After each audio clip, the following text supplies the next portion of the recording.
What's up, guys? How's it going? You're here with Outside the Outside the Fox with Spencer and Xavier. So, yeah, we're here to celebrate and have this month. I'm just jumping straight into it. I'm just going right for it. Sorry, I'm excited. August 5th, 2015 was when we opened the doors. Today is August 10th, 11th. I can't remember. 11th. Yeah. It has been 10 years in business. Let's go. And the homie's been with me. The whole. Actually, technically, you have customer and all. Yeah. So, technically, because throughout the whole. You enticed me. That's what it was. I said freebies. Yeah, you were like, hey, if you get hired here, you can save some money here. You can get employee discount. It was like 4 visits. It was that the whole time. I remember I remember when you. At the time, Andrew and I, whenever we got the interview, and it was like a phone interview for you. We didn't want to make you drive, and I remember it was funny because before we were like, we're going to hire this dude no matter what. We literally didn't even need the interview. We're like, God, we love this dude, and so we did the phone interview. And I think we just well, that's right, we can't the first 2 minutes, but yeah. I remember we kind of were just screwing around and we're asking crazy questions because we knew. I was like, I don't even need this interview. This is just formality. In case we have had interviews 1 or 2 times when he was still there where we're like, this guy seems pretty good. And then someone just said something out of left field, out of pocket comment. And you're like, oh man, that's kind of a little wild, dude. You know what? Never mind. I've had a couple interviews where it gets a little wild, on that end where I'm like, dude, I don't know. That's a weird comment to make. If you're looking for a job, you probably just squash that. And it's weird because people will try their best to make it seem like, oh yeah, I'm a good person, don't worry about it. And then their true self comes out. Yeah. And you're just like, oh, never mind. Yeah. I find asking the oddest questions that people cannot prepare for typically throw people off the most. That's the funnest for me too. Just trip them up. Just completely, because they're used to the same questions. They're like, are you flexible in the workplace? You know what I mean? You just throw them all. You just throw them for a loop. It's fine. You know what I mean? Yeah, that interview was hilarious. You did ask me some very straightforward questions though. That was serious and it was pretty good. My strategy's always been goofiness was serious. Right the next one, I could be like, hey, what's your this? And you're like, and then the next one's like, all right, but how would you handle this situation? And I just want to see how fast you can flip the switch because like I've told you guys, customer walks in, it's like, all right, hey, customer, service face, let's go. Yeah. So I don't know. I always like that environment where people can goof off, but then they know exactly hey, it's it's go time. It's go time. I'm here to work. I think at the store though, overall, it's been a really good. Everybody's just kind of themselves. We don't really have to put on kind of that mask or whatever. Yeah. There are times when we have to because people are just so serious and straight, or they need a definitive answer or whatever they're searching for, but most 99% of the time it's just hey. I love when we get to hype people up. Oh yeah, whether they need it or not, that's just so much fun. Just be like, David, good. Someone comes to the door and just Randy, we just hype them up. Oh yeah, I don't know. I think I hope it makes people feel good. I hope it makes people feel respect. Hopefully it's not too much. I know. I don't know. I can be much sometimes. I'm just yeah, yeah. I love it, man. I just love that. I hope. Privately, it's hey, that made my day. Yeah. These guys make me feel seen and heard, and just have a good day. And it's just fun. It's just fun. Yeah. Hopefully they're having fun. Hopefully, oh god. Hopefully we're not well, they keep coming back. So yeah, that's true. Yeah. Something's got to be right. So, and speaking of things we've done for 10 years, we're close to it. Transition right into the first topic, Siege.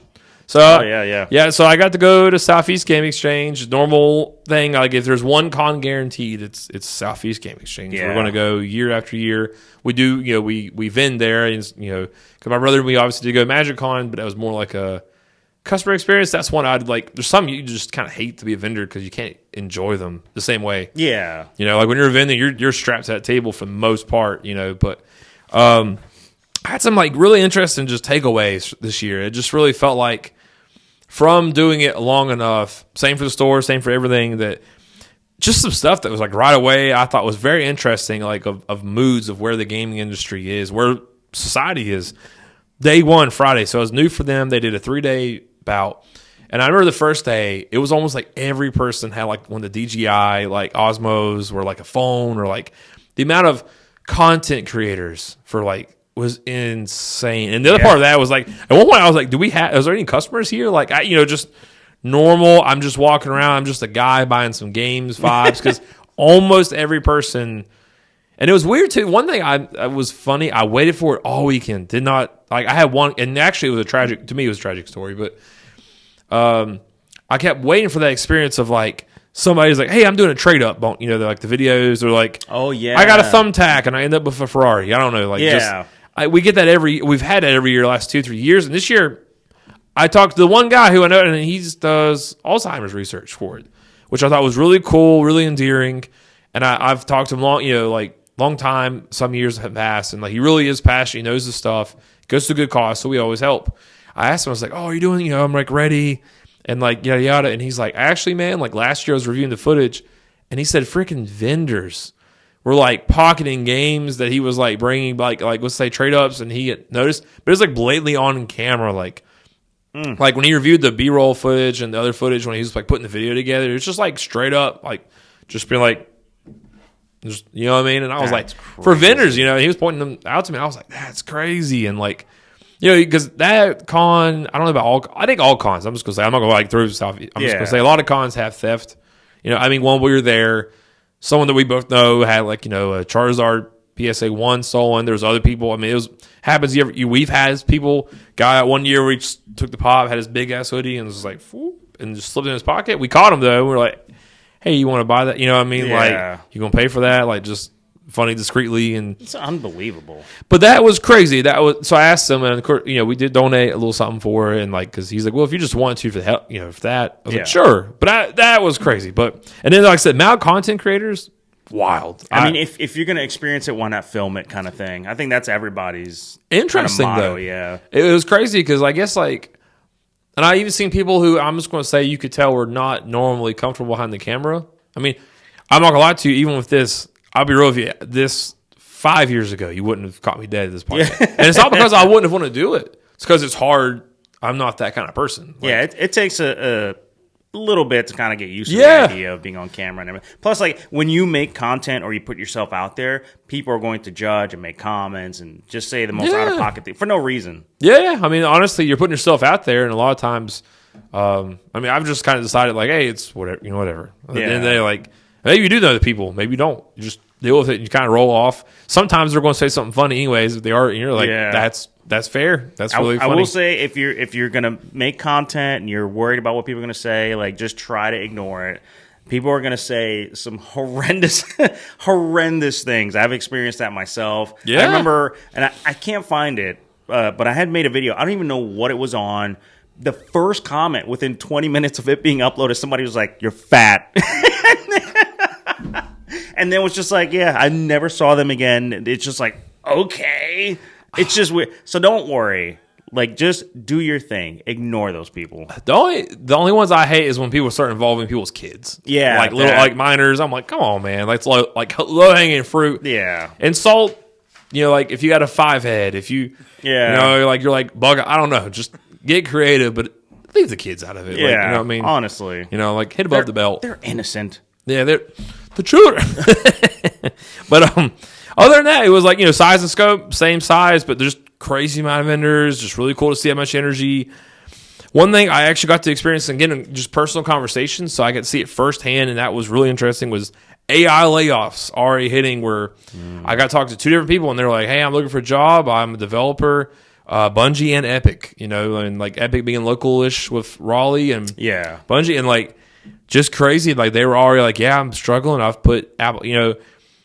It's kind of even segments into one of my later topics, but it's interesting to already see that hit even our industry in that way. Like even like a local, you're talking to people and they're collectors, they're people too, and it's just like, man, this is crazy. Yeah, like that's it's wild. A shame. That's kind of nuts, and who knows where the industry is going to go? Like I'm fine with AI as long as it becomes a tool, not a replacement.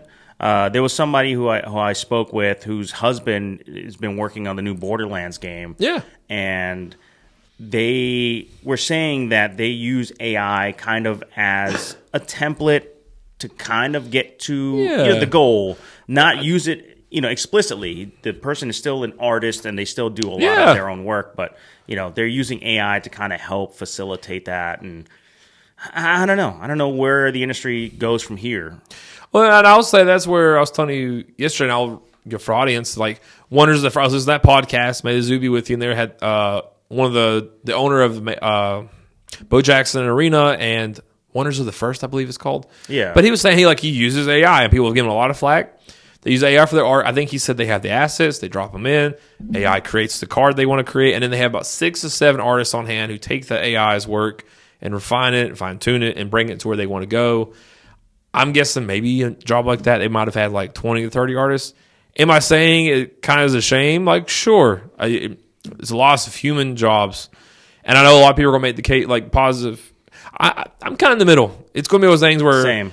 It's not that I am, like, for it or I'm against it. It's here, and whether or not we acknowledge it or want it to be here, money is already decided it's here. I mean, Yep. and there are some benefits to it. There was that woman who I told you about had cancer and had better diet. All of her doctors kept, just circle. But then she started working through AI and she got her answers. So I think it's a pretty positive thing when used like in situations like that. And I think it's a tool like anything else. I think like if you're stealing lots of assets and art, and then you're just creating and you're basically riffing, that's not cool. But if you're like using it to like be like, hey, I've got an idea and actually here are already some assets of my own. Help me kind of like I got the vision, but I just need a little help. And then you even take that and refine it. I think like that's an example where it's acceptable. I know there's still going to be people who are angry, but like we're getting to a point of the economy where people have to be as nimble as possible. Like things are rising. Like like I've told you about, like for example, Legend of Zelda, not Tears of the Kingdom, but Breath of the Wild. Largest team Nintendo's ever had. Now, I'm not saying Nintendo's using AI, and they've kind of actually, I think, said they were planning on not doing so. Correct, yeah. But I wouldn't hold it against them if they say, well, okay, our 200-man team went to 150. And I wouldn't call it necessarily a green move if I said, well, a longevity move for the company if they keeps them alive, if they need that. If they're like, hey, and I know a lot of people could say that, and you don't really know. You'll never know behind the scenes, especially with a company that's kind of private like Nintendo. Yeah, you could be like, hey, I'm doing this to save money, but you don't really know if they're saving money, or you don't know if it's really just like, hey, we just wanted to save money. That's something we can just pocket. So I think it helps.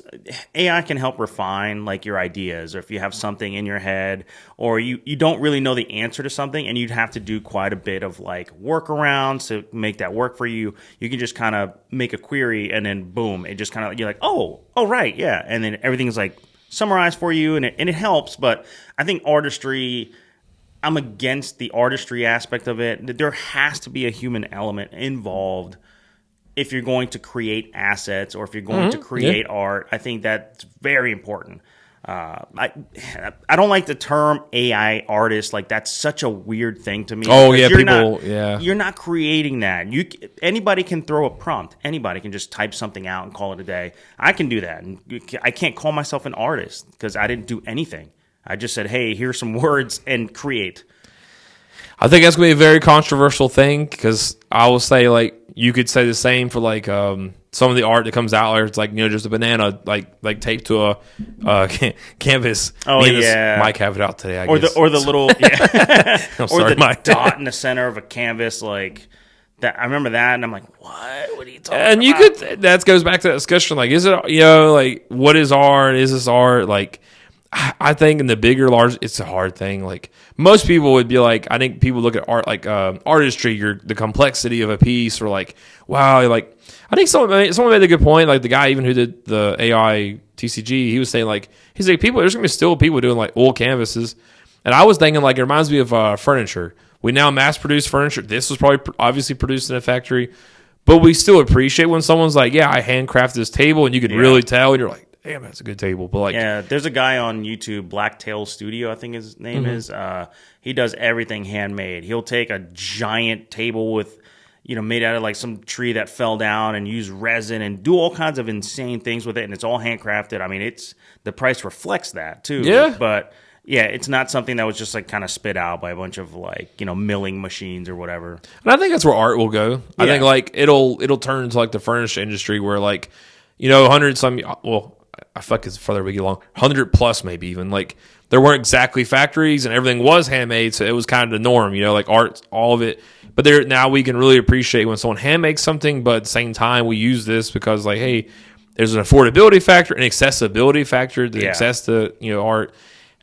And I think it's going to be sort of, there always will be appreciation. Like I've seen a handcrafted bear bench that I was like, man, this, what I mean? And that was just nothing I've ever seen like it. It's a one of a kind. And I think that will be where art will go to a degree. Like there'll still be that one of a kind, but makes me sad for like corporations, companies style, like where it's like, hey, freelancing, not everyone wants to be a freelancer. Sometimes we wouldn't mind some health insurance and benefits, and it's going to go to the lowest bidder. I think that's what's going to be the problem is like, you're going to charge us this much to do that. No, thanks. We'll just, you know what I mean? Fiverr's in trouble. Yeah. Fiverr is in trouble. Fiverr is, I know before we've already outsourced it to where like a lot of, it's Indonesia, Sri Lanka. Yeah.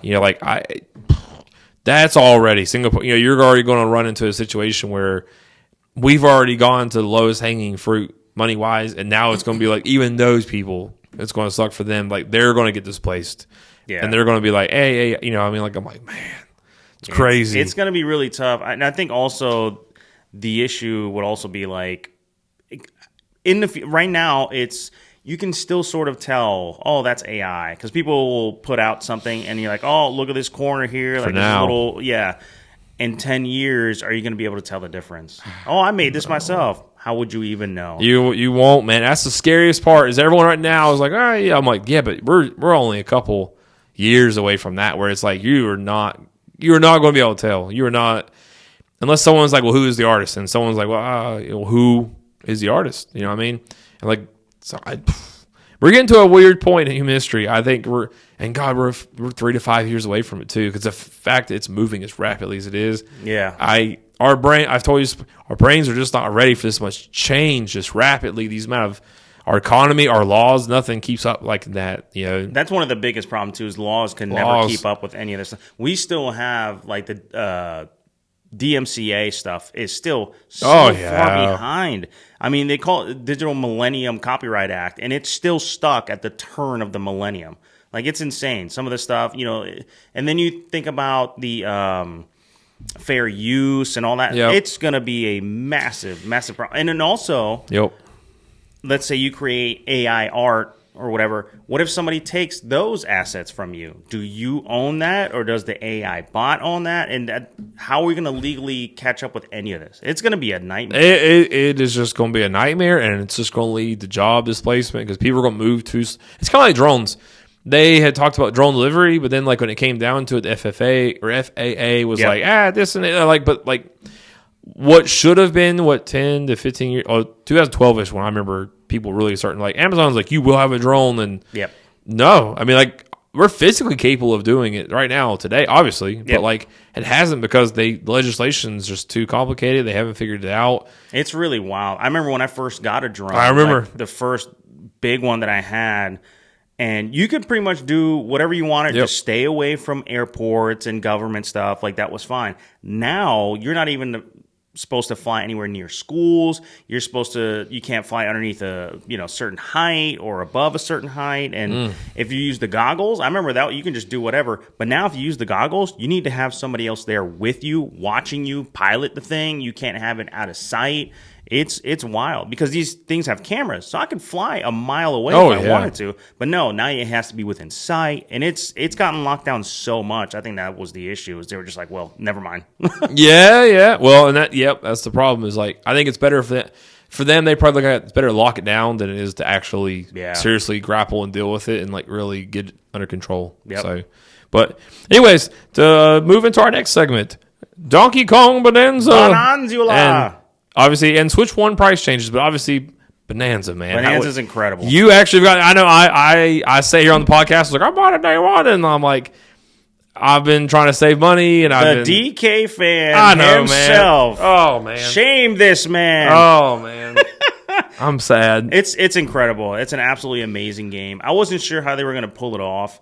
When I saw previews, you can dig under the ground, and I'm like, well, how the camera and all. It works, man. It works. Out of 10 I've read. Yeah. I've seen enough that like I'm so excited to get it's mainly I'm on Final Fantasy 7 Rebirth. I want to finish that. I didn't want to start to about to do it because you've about convinced me. You're like, get it, please. Worth it, man. And I'm like, I know, I need it because it really is good. And I've been a vocal like, oh, I don't like DK's design when they showed up in Mario Kart, like those screenshots. I was like, that he doesn't look great. You know, I don't like the changes. I like the old DK.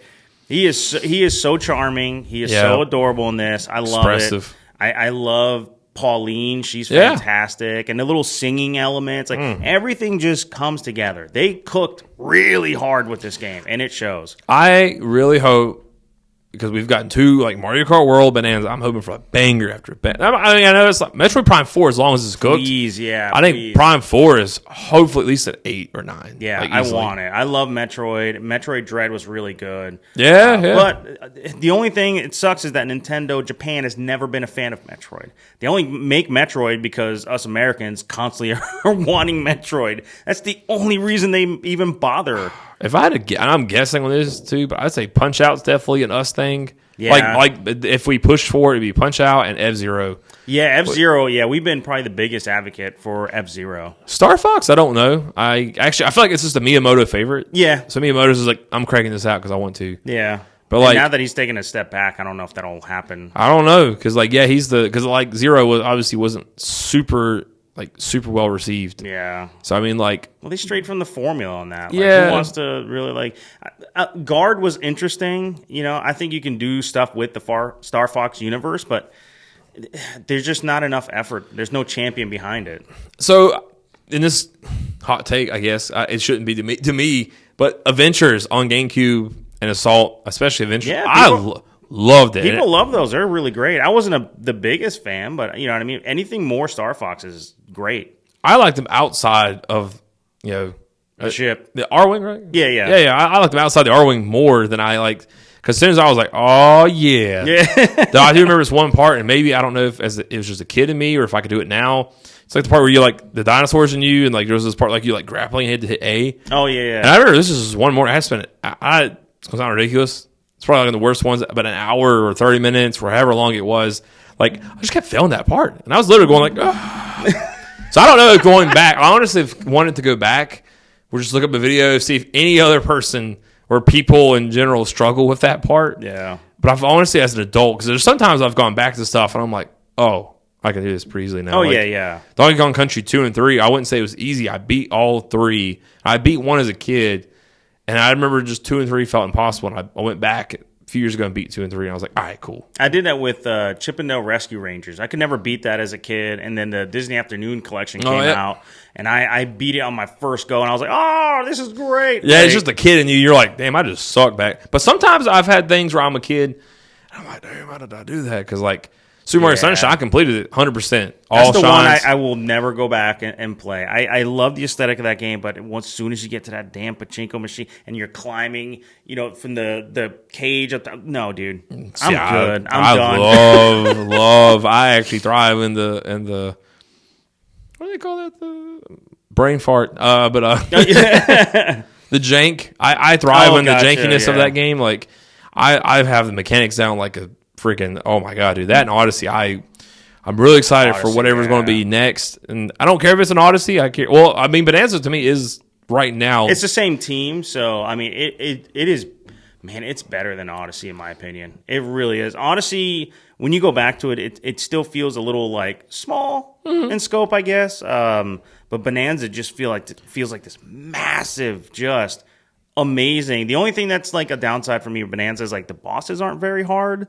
But it's still enjoyable. It's fun. It's such a great time. I still, banana. Like, I'm still every time. To this day. It's just been a really fun adventure. It's been fantastic. I'm excited. Yeah. And lightly touched on it for those who don't know. It was more tariff news for all those who are so excited about it. Oh, man. I will touch on a mild siege thing with this. That was another thing I had seen was price insensitivity. Whether is even stuff at our stuff is just market price or like under. It wasn't like, hey, I've prices double for what it really goes for. And there a lot of people just kind of echoed to me a lot of what I kept hearing was like, like something I've been worried about for years since COVID. It was like people just getting priced out of the hobby. Yeah, you know what I mean. And I think there's always going to be accessibility to it. I mean, like, it's kind of like, I'll just throw trading cards as an example. Like, you buy the newest, I mean, right now, bad time to say this example. But for the most part, you could buy a new booster box is fine. But if I went back even a generation, I was like, I'm going to buy a Sword and Shield. Prices are, I wouldn't call it inflated because they're true, but like, because it's set with age. But it's like that. It's kind of like, well, if you go back a few generations, you can't get too mad at video game prices because it's like, okay, well, this stuff is a little harder to find. So I guess it's like that. If you want to play and still be able to afford, like, at least you can go buy Switch 1 and 2 games and PS4 and 5. And, like, they're on the shelves. They're accessible. Kind of like new booster boxes. You can go and buy a pack. And it's like, I can still get this set, like, easily. But, like, once that is sad for a lot of people. I've seen that, like, where there is that rapid rise. Something we've seen, and I was talking to somebody, is, like, the amount of people treating cards, games, and all that, like, investment vehicles.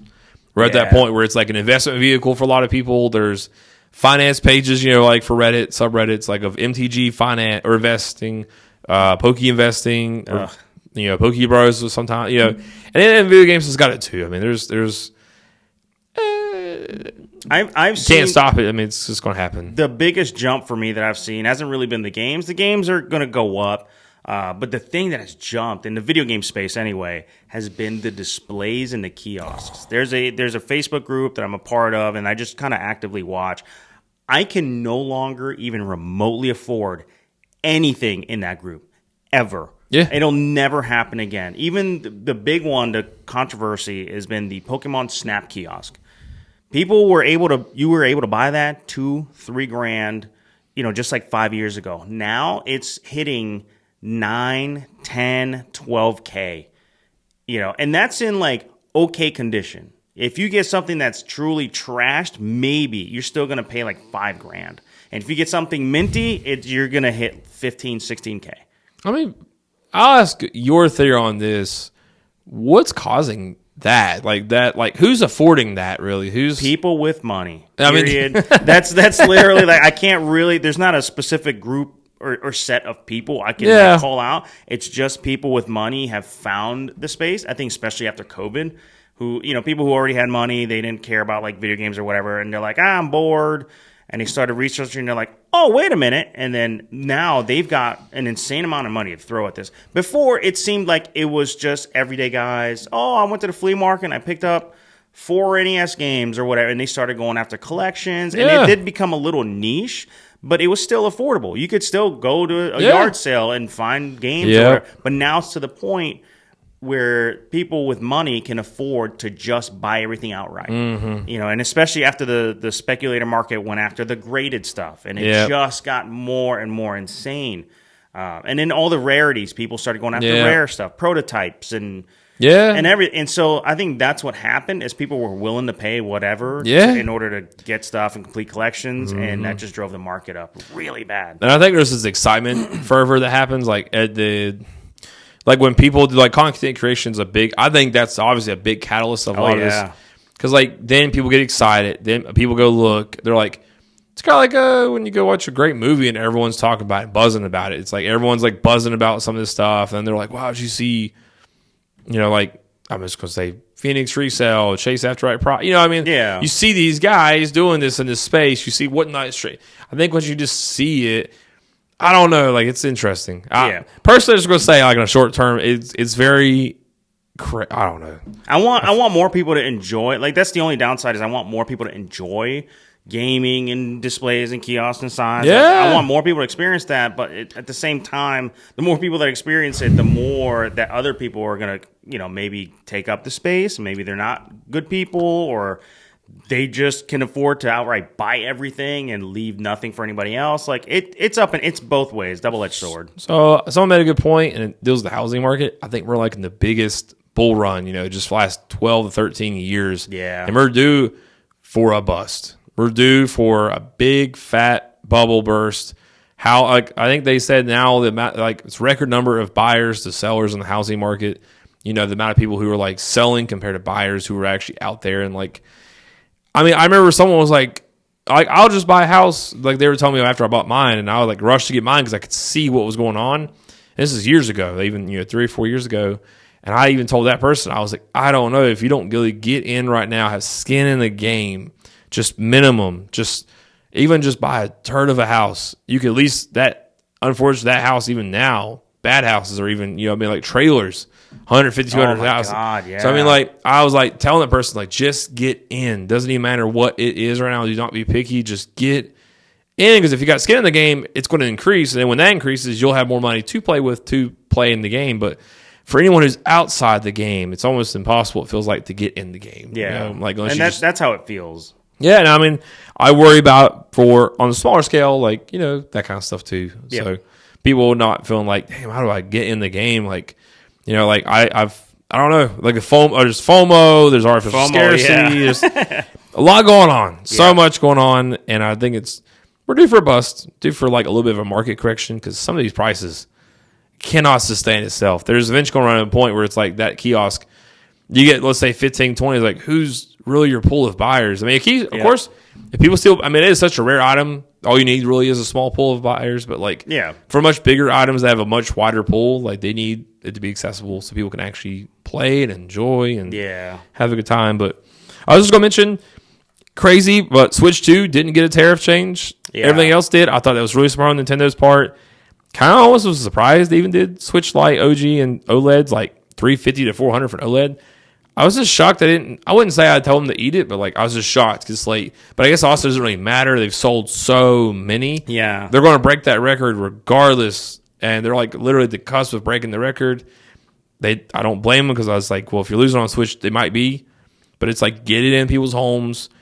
On the next console, you can kind of bake the tariff in if there is still. I don't know. I think that was part of the tariff change. Was hey, the OLED's $400, $50 more. You can have the Switch 2, which is also backwards compatible. I think that was also a little bit strategic on their part to do that. The only thing that sucks is some of the accessories jumped. Joy-Cons are sitting at what, $100 now? Is that what it was? So $100. The Pro controller is what are we doing? God forbid I remember when the GameCube was going out, they were done. It was $100 clearance. Yeah. So I'm man, we're at a clearance console. I know if inflation is you know what I'm saying, but it's just, for some controllers, that's crazy. This is the first time in history that consoles have gone up in price after they've been out. And that's why I remember when the Sony was oh yeah, PS5 prices are going up. And people were wait a minute. You're supposed to be having a slim price reduction at this point. What are we doing? And they just jumped prices. And this is the first time in history that's ever happened. And that's kind of crazy to see. Yeah, and unfortunately, depending on how the markets go and how they hold it, could be a bad indicator of things to come. Yeah. It's kind of during the pandemic when people got used to price changes, and it wasn't even, it was record corporate profits, because everyone was just shipping container, supply crisis. It's always a great cover up at a time like this to be we got to raise prices, and whether or not your prices really have costs have gone up or not, you just be yeah, they've gone up. Yeah. Like you said earlier, how are you literally going to know? Yeah, and that sucks too, because you can see a lot of companies taking advantage because of the whole tariff thing. People are well, if it's made in America, it's going to be cheaper, just buy American and stuff. But there was a couple videos I saw of an American company raising prices. Even though everything was made in the United States, they still raised prices. And it's just people are going to abuse that. Yeah, I get it, because it's just going to be a interesting thing. So I'll move on to the last subject. Xbox versus PlayStation. Two titans I'm shaking, but not really like that, but just something I just chewing on was, in the recent last month or two, we've seen Xbox do a lot of things where whatever goodwill they had out there, just really diminishing it. They've already been doing that slowly, but I would say with the last changes in the last little bit, the news cycles have been very positive. People coming out have been very positive. It's just not, people aren't feeling good. Yeah. And I was going to do a comparison of what PlayStation's moves are, and just kind of and I was telling you earlier for the podcast, Nintendo, we're going to talk about it a little bit if you want, but they're kind of in their own little lane. They are part of it. It'd be unfair to almost say they're not involved in this conversation, but they don't really make moves based on the other. Oh yeah. And the moves they're doing, if I had to compare a company, which is just going to sound weird, but just my brain, Disney is where I think of Nintendo, and I think of in the sense of I think, I know Disney would love to buy Nintendo. I just feel that. Yeah. I feel that in my heart. I could just feel it. That just synergize real well with them. Yeah. And then two, Nintendo probably wants to be like Disney in the sense of theme parks, like Mickey Mouse is everywhere. Like put Mario everywhere. Mario's your flagship. Like whether it's at home or on your goods or like your home, cookware or whatever. Just similar kind of vibes. But anyways, so I guess I'm gonna start with PlayStation first because that's more the positive one and one to kind of some of the stuff I've been seeing, reading, and some of this is a little older news. Some of this isn't all like just brand new, but it kind of creates a bigger picture. PlayStation is kind of working towards buying more anime. Sony is buying more anime studios. I was reading that about 60% of the revenue is goods. I always hate my handwriting, but games, music, and movies. So a lot of it is content creation. It's literally the IP. It's like what they're creating is 60%. This comes from a company that used to like make really like their TVs, their cameras, hardware we used to really drive, and then kind of went in line with like I had seen somebody had translated Sony's like recent Japanese meeting, and it was said for the gaming industry that they're going from a hardware centric model to a more like community engagement based model, which to me screams a lot of what I was reading in different articles that kind of come together. And it looks like they're heavily invested in content creation, 2.5% in Bandai Namco, 10% in Catawba. So So it's interesting as far as their strategy. They've been strategic on the company, but we touched on this yesterday a little bit privately. But like, it's interesting that they don't have as much money as Microsoft. Like, there's Xbox, there's Microsoft. But obviously, Microsoft owns Xbox. So like, Sony doesn't have those deep pockets. So I feel like they're making the really smart moves here and kind of being strategic with their money and be like, hey, we're going to do this, and we're not going to like go and buy Bandai. We're going to kind of like make a fundamental difference. 2.5%, 10% is pretty good. 2.5 is like, hey, we're interested. Yep. But we're but that's still good. Bandai does. My God, they do the Band Presto statue line. Everything, yeah. Yeah, they have the One Piece, Dragon Ball, and Gundam card games, and I think Digimon even. Yeah. They have a lot of really, like, their hand is in, obviously, games. Like, Bandai is in that part where they want to be, and I think that's where they want to work. They bought Crunchyroll. My God, and Crunchyroll had already bought Funimation. So, I think Toho was one of the ones that I saw was, like, at this point, one of the competitors to them. Yep. For, like, that. But, like, they just had one of the top 10, it was like a new Demon Slayer movie and doing $120 million in the Japanese cinema market. Doing great.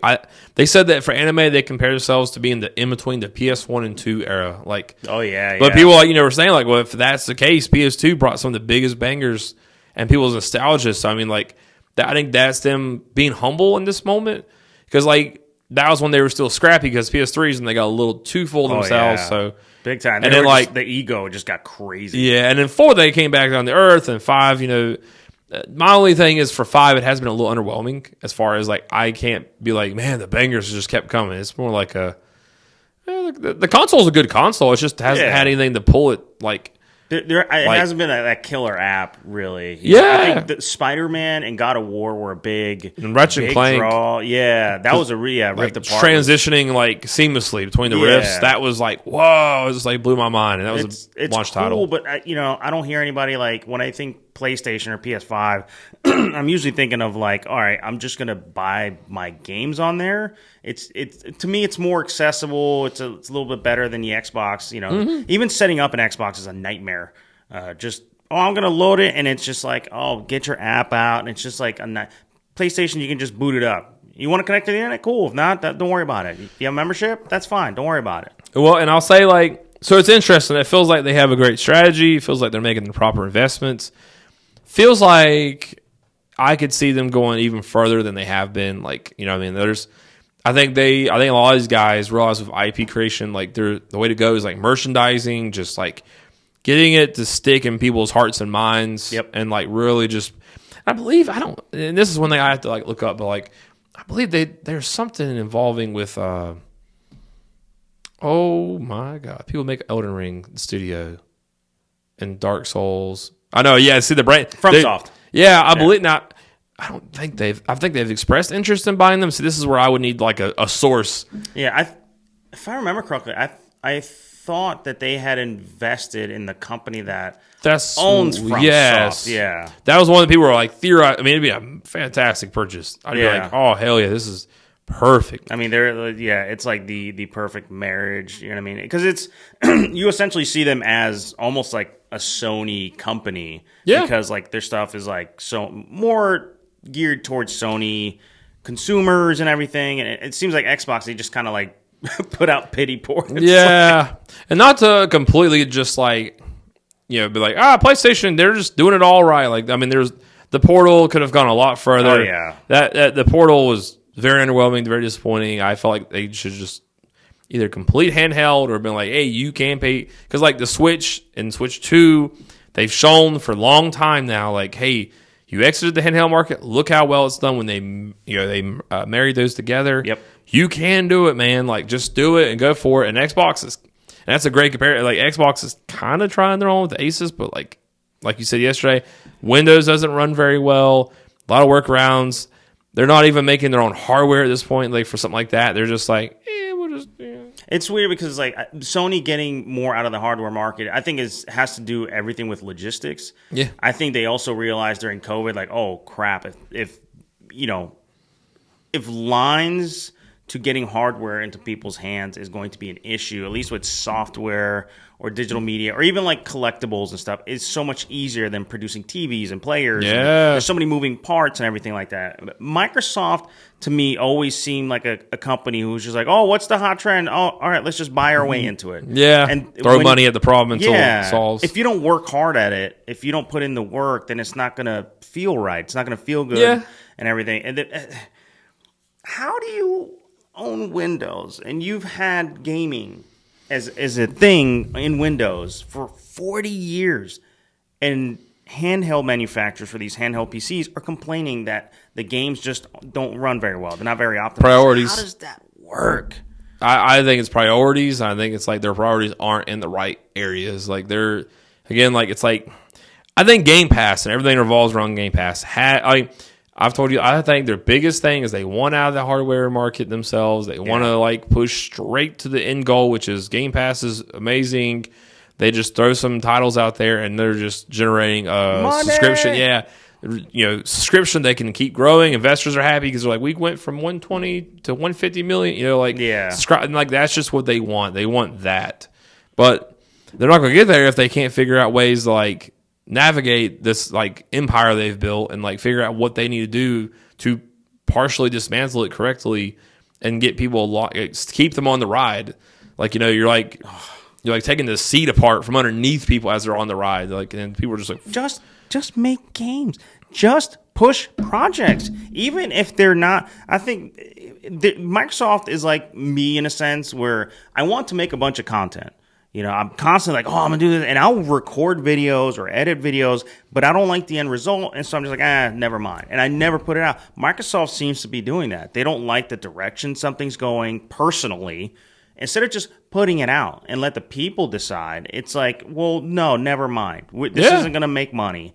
Like Perfect Dark, they were touting that for months or even years, and the teams were never mind. Then you have Scalebound, and you've got all these projects that have all this potential, or you have all these IPs that have so much potential, and they are sitting there rotting away. Yeah, take a small team and just let them do whatever they want. Like I don't get it. It's rough, man.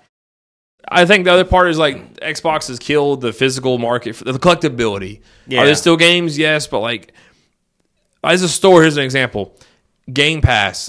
Like if we were going to buy games, I guess I'd probably want to buy their first party for the store, right? Yeah. But they come usually day one on Game Pass. There's just not really a point because like if I already have Game Pass, I can play it. I don't need the physical sales are going to be there, but like I've even had other stores who did do it before that, who said their sales, who already were healthy before that, shrink, and they've already worn that shoe, and they're like, we got rid of it because it just didn't make sense anymore. Yep. And like there's something about that. There's different markets that are just flat out either ignoring or not like, and again, that's their vision, not really paying attention to like different things, like paying attention to the markets. And like, I think Sony probably does prioritize digital over physical, but they don't make you known. They don't do things to say things that make you feel like, Like, they still support physical, which is great. And you feel good about that, but you don't feel like, like I'm being like told where I'm like pushed in this direction that I don't want to be a part of if I want to stay here. Yeah. You know what I mean? They got brand loyalty, I'd still say.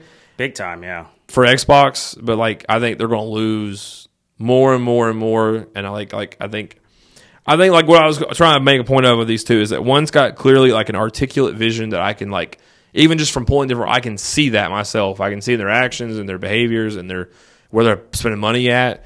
And the other one, it's just like it feels lost. It feels like we didn't make money, figure out a way how to make money. Yeah, but there's not like a vision of like, other than like I want Game Pass to succeed. I'm like, okay, well, but you want that. I mean, and of course I know even Sony just wants money. I get that, but like there's a vision of what they're trying to achieve by doing that. You know, like where Xbox is just like. I agree, because like if you remember, Phil Spencer used to come out at like every 3 seconds and be like, "Hey guys, gamers, yeah," and that somewhat felt like okay, I felt good. They're listening to us. There's at least a guy we can voice our concerns or whatever at. And even if something didn't go right, you know, Phil was there to kind of like, "Hey man, my bad," you know, like with what was that one game that like flopped really hard, a vampire-ish game? I forget what it was called, but even. Rain? There's something fall. Okay. I forget what it was. But even he came out like, yeah, that's our bad. You know, we didn't let the team cook or whatever. Like, they just were just like, whatever. But now I haven't heard Phil do or say anything. He hasn't come out and be like, hey, guys, how you doing? And it's just like, all you hear is rumors that he's going to step down. He's being replaced soon. He's going to be out the door. You know, and Sarah Bond is going to take over, which I think she'll do a better job. Hopefully she can right the ship or do something, because right now they seem aimless. Like, oh, this didn't work out. Give me my checkbook. Let's go on to the next thing, you know. Companies are having to get creative. I mean, like that. I mean, I can tell you this. I feel like if Sony could choose it, they probably would. Well, a lot of companies are going, this is the direction. Like I've told people before, it's not that it's not that we stopped listening to music, right? Like we've always listened to music. Nothing has changed. It's how we've consumed that music. Like you used to go into the record store, you'd buy like an 8-track, then a record, then we did CDs, then we just moved on to digital, basically. Yep. There are record stores still, but I'm just saying overall, that's the general direction, right? Streaming. We still listen to music. We haven't stopped at any point. It's the same with games. Like we're not stopping that. We're not stopping like how we consume. It's how we consume them. Sorry, it's not like how how we purchase them is the difference here. Yeah. And Sony recognizes that by saying like, hey, like Microsoft does too, but Microsoft tried to push that before it was ready. Oh, big time! And I think that's where it's backfired. Is like they're trying to push a change that isn't quite ready. The market's not quite ready for it, but they're kind of saying, hey, we're going to gently push our focus towards this, but. I think more in a preparation sense. So, like, when it happens, they're not, like, caught off guard and they're like, no one's buying our new console, but everyone's buying all of our stuff to go with that. Yep. I think it's like you said, the move from TV to cameras, they're like, let other guys. I mean, like, Apple, your phone can now do an amazing thing. Yeah. Just going to say, this podcast is being filmed on iPhones. Yeah. The new, 28 years later, filmed on iPhones, 20 iPhones. I think they're moving over saying like, hey, you know, we still can do that a little bit, but we're going to kind of like, what's more important to us is like what you're streaming when you get that device. Like when you turn on your TV, like where are you going and what are you watching? Versus like, hey, let's make the TV that you're watching the stuff on. Yep. You know, and a lot of companies are moving that way. That's really important. Moving over. I think Microsoft's biggest mistake was really kind of.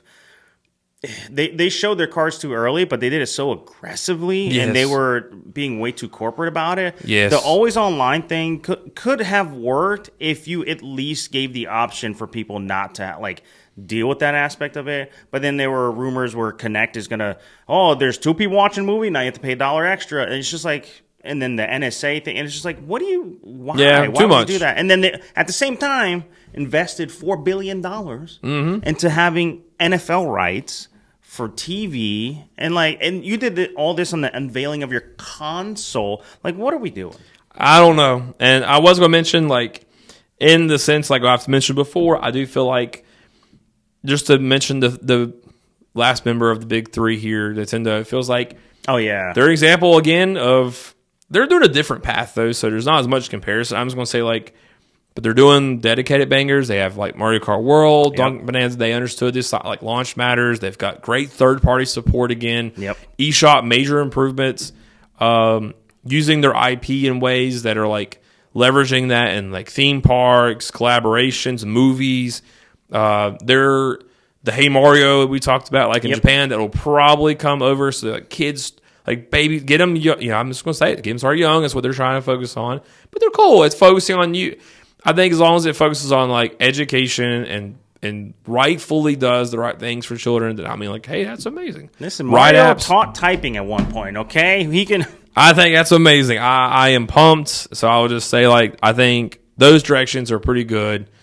I think Nintendo's strength in all of this, right, has always been they're going to do their own thing. They don't care. 100%.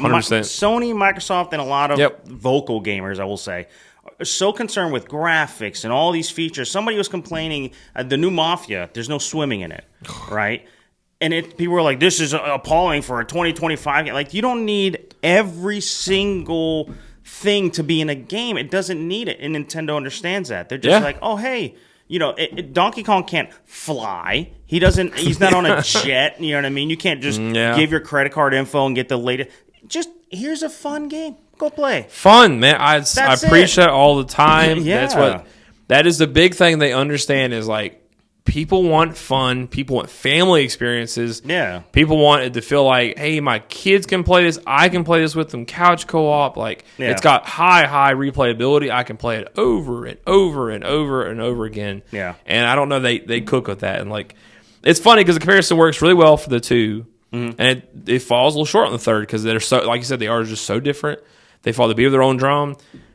They would probably benefit from that a little bit and trying to figure out. If you just make a fun game, Battlefield 6 beta has been going on. Fantastic game. Wonderful. One thing I've never heard anybody say about Battlefield 6 is like, oh man, thank God these graphics look good. Like, just people are having a great time, and that's what really matters. And I think Sony and Microsoft and a lot of gamers listen too much to their own sauce, you know what I mean? They're just bathing in their own, like, oh, graphics, and oh my God, and physics. Who cares? I was having fun playing Battlefield 6 because I was having a good time with other people and shooting and having a good time. It wasn't just like, oh, thank God, the reflections on this are great, man. These rock graphics are great. Like, yep. And I'd say innovations like when Mario 64 came out and it was like a 3D platformer, those innovations matter, but that's not really a graphical thing. It didn't look better than any other game. It just innovated. It innovated a space and created something different and worked on something. And I think like that's what matters right now is innovation, IP creation, stories, fun, replayability, co-op, multiplayer, these different things that they should focus on. Like if they focus on those tenets